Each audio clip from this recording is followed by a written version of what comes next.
We're going to look for a game of blitz chess here. We'll pick 3 minutes for this one. Okay, so 1733, good luck. Everybody's new on this site right now, so nobody's got truly established ratings. Okay, bishop comes down. I'm going to play c5 here and just try and bring the knight up.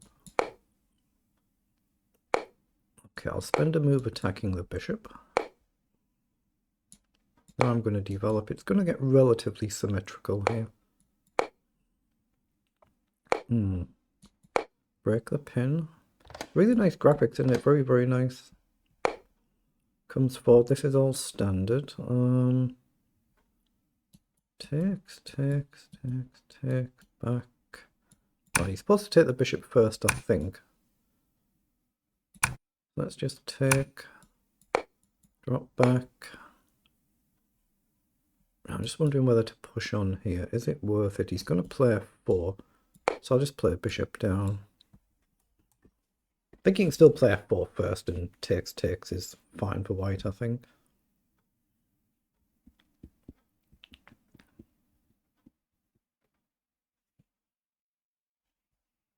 Yeah, it's very nice graphics, and it looks really smart.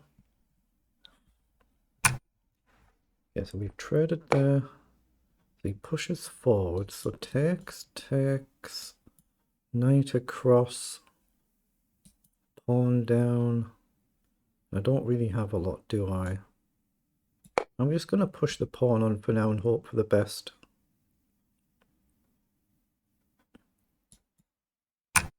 Okay. He plays knight across. Fair enough. So do I have this? I've got to be careful because here, g3, might be getting the queen trapped. I can go here, knight takes as a move. So I'm just going to simply drop back. If he takes, I'll take here. He comes across.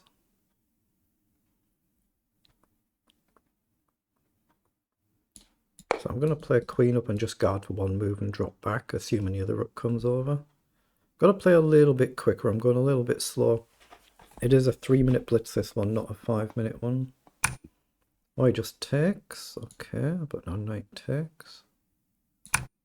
I'm threatening to take with a check if he throws some other move in. So, any other tricks? I don't see it. Let's just take. Let's try and activate a rook. He'll probably play a rook down. Then can I push on? I'm threatening to... Actually, no, I'm not threatening to take now because he double covers the d1 square to block the back rank. Okay. Let's push the pawns up the board if we can and hope this is stable. I guess we've got rook up if we need it. So he's come down, so rook up, trade. Yeah, rook up. Rook up, I guess he's got rook down. Takes, check. Oh, that might lead to a nice tactic, actually. No, it doesn't, does it? Oh, I meant to change my mind there. I forgot. If you right click, it doesn't send the piece back like it does on the other sites. I meant to change my mind there, not actually make the move. I thought I had a tactic here, but I'll just have to drop back. The idea being queen check and queen check doesn't quite work, so I'll just pre-move if he takes.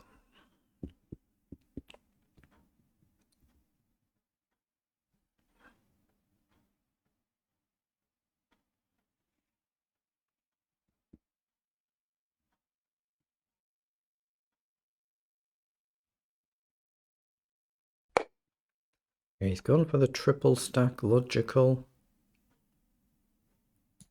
I'm going to trade. I don't want to burn all my clock, so I'm just going to push the pawn. My king should be safe, but I'm just effectively playing a rook down, aren't I? Because the rook's just not in the game. So I've got to try and find some moves that use my opponent's time a little bit. Queen there. I guess I can just simply step up and we hit 2 pawns. Okay. Let's take one then. If I could trade these pawns off now, that should be good at principle. Queen up is covered. Queen down is a move. Actually, what's wrong with queen down? We hit the rook. He can't take because of the rook. We threaten another pawn. He's got to move like rook down, but I can throw in a check if I need to. I can't ignore this though, because he's going to checkmate threat. So check. I don't have back. Ah, check first to guard my pawn, then I can take a step up. Okay, but now I can block. He does get a pawn, to be fair. He's done very well there. So I'm going to gamble and take. Okay. Do I need to push on? Check. Check. I'm going to push this one instead, just to hope I can keep these. Actually, I should have pushed this one in the first place because I create a big threat. And that's checkmate. Wow, that's checkmate. Getting low on time, but that's a very good win. Excellent.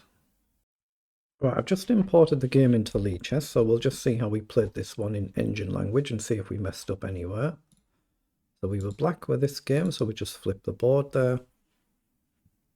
Right, it looks to be basically, wow, it's completely flatline level for the whole entire game until that one blunder at the very end, and it skewed the figures completely. So we played 96% accuracy and a CPL of only 9. That is really, really good at my level. Opponent's 77 and the CPL is 35. Just the one blunder, which will be right at the very end when he's hung the checkmate. So what was the actual eval? It was just level. And we were both getting low on time in this position, weren't we? So we were just both getting low on time. And he's pushed the pawn, and I've pushed up there. And he just has to throw a check in. I'll come back and he can check here and repeat. So there's nothing I can do to actually force anything. And he's just made a simple one-move blunder, allowing the checkmate, getting low on time. Well, that's about as good as it gets at our level. So the game is just completely flatline level the whole way through. So it just means we've played some pretty decent theory. And obviously both of us will be getting out of theory relatively early on. So it's more just finding common sense moves. So we're just flicking through very quick. And we're just trying to develop our pieces. So I'm just going through this reasonably quickly here. So you can see there are mistakes here. The engine is saying queen across or queen back and moves as well. But queen down was still a good move. The reason I threw a check in there was, of course, if I actually allow rook takes, king takes, queen in would be checkmate. So I wanted to try and make sure I was covering this pawn. I just forgot that this one was then going to fall, but so you can only cover one of them. So takes here, and he's got that check, which is the move that I missed, but it's still completely level. This was all good. And then in the end, I was just chucking pawns up the board. And we just got lucky that he just made that one move mistake, allowing the checkmate. Wow.